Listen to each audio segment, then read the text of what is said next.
Question number 14 कह रहा है, a 1.2 metre tall girl sports a balloon moving with the wind in a horizontal line at a height of 88.2 meter from the ground. The angle of elevation of balloon from the eyes of the girl at any instant of time is 60 degree. After some time, the angle of elevation reduced to 30 degree. Find the distance traveled by the balloon during the interval. ठीक है, तो start करते हैं। देखो, एक क्या है, 1.2 metre लंबी क्या है, लड़की है, 1.2 मीटर इसकी हाइट है।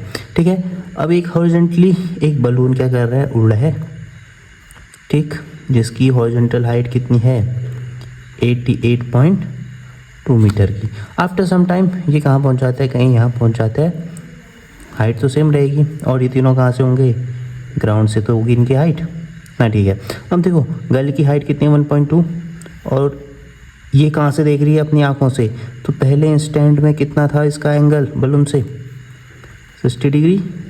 आफ्टर सम टाइम एंगल कितना हो गया, रिड्यूस हो गए 30 डिग्री। कितना समझ में आएगा इधर, ये बलून था, इस लड़की की आंखों से बनने वाला एंगल पहले 60 डिग्री था, बलून उड़ के यहाँ चले गया, बनने वाला एंगल कितना हो गया, 30 डिग्री। ठीक है, अब हमको क्या निकालना है, जो इसने बलून ने डिस्टेंस ट्रेवल किया, या डिस्टेंस निकालनी है। ठीक है, अब देखो ये 88.2 मीटर है, तो ये तो ग्राउंड से डिस्टेंस है, पर ये कहाँ से देख रही है, आंखों से ना, तो मैं क्या करूँगा, इसकी हाइट निकालने के लिए ग्राउंड से डिस्टेंस को माइनस करूँगा, तो बलून की हाइट आंखों से कितनी हो जाएगी इसकी, यहाँ पे 88.2 माइनस 1.2 कितना आ जाएगा, 87 मीटर। ठीक है, तो ये हाइट कहाँ से होगी, इसकी आँख से बलून की, इतना। ठीक है, अब मैं इसको नेमिंग दे देता हूँ, पहले ए, दिस पॉइंट बी, ये हो गया सी, दिस वन डी, और ये ई। ठीक है, पहले डिस्टेंस इसको मैंने x मान लिया, मतलब ये वाली डिस्टेंस पूरी क्या होगी, x होगी, और ये वाले इस ट्रायंगल के लिए ये डिस्टेंस मैंने क्या मान ली, y मान ली। ठीक है, ये डिस्टेंस x और ये छोटी डिस्टेंस y। अब देखो फर्स्ट क्या करूँगा, मैं इस ट्रायंगल में बेस निकालूंगा, क्योंकि मेरे को क्या है, परपेंडिकुलर पता है। फिर इस ट्रायंगल में परपेंडिकुलर पता है, बेस निकालूंगा, तो ट्रेवल डिस्टेंस क्या हो जाएगी, x माइनस वाई, बचे वाली चीज़ तो होगी, और यही क्या है, इसकी ट्रेवल डिस्टेंस है इस बलून की। तो स्टार्ट करें पहले छोटे वाले ट्रायंगल से, in triangle E C D, in triangle E C D. तो बताओ क्या निकालना है, परपेंडिकुलर और बेस का रिलेशन। तो पंडित बद्री प्रसाद हर हर बोले, तो perpendicular upon base, perpendicular upon base किसमें होता है, 10 में, तो 10 कितना degree, 60 degree, 10 60 degree equal to कितना, परपेंडिकुलर कितना है 87, बेस कितना है हमारे पास y। ठीक है, 10 60 की value √3 equal to 87 upon y, तो y क्या हो जाएगा हमारे पास 87 अपॉन √3, ये मेरे पास क्या निकल गया, y निकल गया। ठीक है, अब देखो इससे x निकाल लूँगा, in triangle A B D, similarly in triangle A B D क्या लगेगा, वही 10, तो कितना 10 30 डिग्री इक्वल टू कितना 87 अपॉन बेस कितना लिया हमने इसका x, 10 30 की वैल्यू 1 upon √3 equal to 87 upon x, cross multiply करो, x इक्वल टू कितना होगा 87 √3। ठीक है, इतना। अब देखो हमको क्या निकालनी है, ट्रेवल डिस्टेंस बाय बलून, तो लिख दोगे ट्रेवल डिस्टेंस बाय बलून कितनी हो जाएगी फिर, x माइनस वाई, तो ये लिख लो x माइनस वाई। तो पुट करो वैल्यू, x कितना था हमारे पास 87 √3, y कितना है हमारे पास 87.3। ठीक है, तो सिंप्लीफाई करो तो कितना हो जाएगा 87 माइनस इंटू 3, √3 इंटू √3 3 हो जाएगा, माइनस 87 अपॉन √3। ठीक है, तो सब्ट्रैक्ट कर देते हैं, क्या आ जाएगा 87 बाहर ले लो, 87 क्या बचेगा 3 माइनस 1 अपॉन √3। ठीक है, इतना। तो फिर से सिंप्लीफाई करेंगे, क्या बचा हमारे पास 87, 3 माइनस 1 अपॉन √3, तो कितना हो जाएगा 87, तो ठीक था।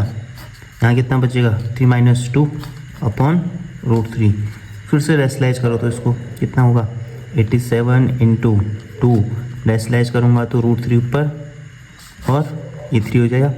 इसको ऐसे किया ना मैंने 87/√3 इंटू 2 इंटू √3/√3 √3 कितना हो जाएगा 3, तो ये 3 आ गया। बाकी इसको कट कर दो 87 को कितने टाइम्स 2 टाइम और 9 टाइम इंटू 2 √3 कितना बचेगा 18 नहीं 58/√3 तो डिस्टेंस कितनी आ गई 58/3 मीटर डिस्टेंस ने ट्रेवल किया। Question number 15 a straight highway lead to the foot of the tower. एक टावर है, ठीक है, ये टावर है, एक स्ट्रेट हाईवे सीधा हाईवे है जो कहाँ जाता है इसके फुट तक जाता है, ठीक है। Okay, a man standing at the top of the tower, एक यहाँ से कोई इंसान है, आदमी है जो खड़ा है। Observe a car eight an angle of depression of 30 degree, ठीक हो गया। एक यहाँ से कोई कार, मान लो ये कार है और एंगल ऑफ डिप्रेशन ऊपर से बनता था ना, तो ये एंगल कितना है 30 डिग्री।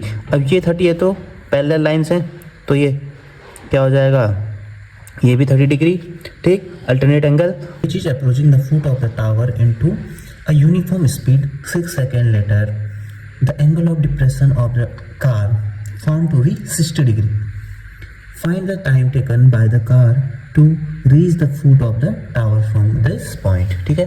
कुछ समय बाद ये एंगल क्या हो जाता है, कम हो जाता है जैसी कार यूनिफॉर्म स्पीड से टावर की ओर आती है, ठीक है। तो ये एंगल कितना हो गया, अब ये वाला पूरा एंगल 60 डिग्री, तो ये भी कितना हो जाएगा 60 डिग्री। हमको क्या निकालना है, ये टाइम कितना लग रहा है 6 सेकेंड, ठीक है। यहाँ से यहाँ तक पहुँचने में लगा टाइम 6 है, हमको निकालना है इस पॉइंट से यहाँ तक पहुँचने में लगा टाइम। नाम दे देता हूँ A B टावर की हाइट और ये C और D, ठीक है। फर्स्ट में 30 डिग्री एंगल बनाना था, ठीक हो गया। फिर कार यूनिफॉर्म स्पीड से इधर क्या हुई 6 सेकेंड में, एंगल कितना बनाया इसने 60। हमको निकालना है कि ये टावर के पैरों तक फुट तक पहुंचने में कितना टाइम लेगी, ठीक है। फर्स्ट मेरे को क्या करना है ना, ये डिस्टेंस और ये डिस्टेंस निकालनी है, ठीक है। तो इन ट्रायंगल नाम दे दो इसको, टाइम यहाँ पे लगने वाला टाइम मैं क्या कह दूँ, स्मॉल t कह दूँ, ठीक है। अब देखो इन ट्रायंगल, कौन सा ट्रायंगल ले, ये वाला ट्रायंगल, ठीक है। इन ट्रायंगल ABNC क्या लगेगा फिर, परपेंडिकुलर ऑफ बेस क्या होता था, पंडित बद्री प्रसाद हर हर बोले 10 ना, तो कितना हो जाएगा 10 60 इज इक्वल टू परपेंडिकुलर कितना है AB, बेस कितना है हमारे पास CB, ठीक है। 10 60 की वैल्यू √3 इक्वल टू AB/CB। तो हमने क्या निकालना था, CB निकालना था ना, तो CB इक्वल टू कितना हो गया AB/√3, ठीक है इतना। अब देखो, अब मैं पहले क्या निकालूंगा, ये पूरी डिस्टेंस, फिर माइनस करके निकालूंगा ना। अब in triangle ABD, so in triangle ABD क्या लगेगा, सेम 10 30 डिग्री, एंगल 30 बनना था, क्या हो जाएगा AB/ ये क्या था DB। 10 30 की वैल्यू कितनी 1/√3 इक्वल टू AB/DB ना, ठीक है। अब देखो DB इक्वल टू क्या हो जाएगा AB इंटू √3, क्रॉस मल्टीप्लाई किया, ये DB इंटू 1 DB हो गया, AB इंटू AB/√3, ठीक है। अब हमने क्या निकाल दी, DB निकाल दी। DB कौन सी डिस्टेंस थी, ये भी। इसकी डिस्टेंस बताओ तो DC कितना हो जाएगा, DC, क्योंकि हमको स्पीड चाहिए होगी ना, तो यहाँ पे कि DC कितना होगा, DC इक्वल टू हो जाएगा हमारा DC DB minus CB, value रख दो। DC इक्वल टू कितना हो जाएगा, DB की वैल्यू अभी निकाली थी AB/√3 minus AB/√3, cross multiply करो, √3 इंटू √3 3, तो DC इक्वल टू कितना होगा 3AB माइनस AB/ कितना √3। तो DC की वैल्यू कितनी आ गई 3 - 2 कितना, 3 - 1 कितना 2 ना, तो 2AB/√3, ये किसकी होगी, DC की वैल्यू होगी। हमको क्या निकालना है, ये टाइम पीरियड निकालना है। तो ये कह रहा है यूनिफॉर्म स्पीड है, यूनिफॉर्म स्पीड का मीन्स क्या फिर, तो स्पीड यहाँ से यहाँ तक की और यहाँ से यहाँ तक की स्पीड क्या होगी, सेम होगी। मैंने कहा इसको S1 और इसको S2, यहाँ पे स्पीड बताओ, स्पीड इक्वल टू क्या होगा, डिस्प्लेसमेंट अपॉन टाइम ना, यहाँ भी क्या होगा, डिस्प्लेसमेंट अपॉन टाइम। अब देखो दो टाइम पे, एक बार मैं कहूँगा यहाँ पे कितना था डिस्प्लेसमेंट DC, टाइम लगा हमारे पास कितना 6 सेकेंड, ठीक है इतना, इक्वल टू यहाँ पे डिस्प्लेसमेंट कितना हुआ CB, टाइम कितना लगा हमारे पास t स्मॉल t, ठीक है इतना। अब देखना DC की वैल्यू कहाँ पे थी, DC की वैल्यू आई थी 2ab/√3 और अपॉन 6 सेकेंड ना, ठीक है, इक्वल टू CB की वैल्यू अभी निकाली थी हमने, CB कहाँ गया ab/√3, ab/√3 अपॉन कितना टाइम। अब ये नीचे वाली चीज़ से मल्टीप्लाई हो जाएंगी तो क्या बचेगा 2ab/√3 इंटू 6 और यहाँ क्या बचेगा ab/√3 इंटू t, ठीक है इतना। √3 से √3 गया, ab से ab गया, सेम चीज़ कटी, तो यहाँ क्या बचेगा 2/6 equal to 1/t, cross multiply करो 2t इक्वल टू कितना 6 1 6, तो t इक्वल टू कितना आ गया 6/2, t इक्वल टू 3 सेकेंड, ठीक है। तो यहाँ पे लिख देंगे time taken by car is 3 second, ठीक है, इतना कुछ।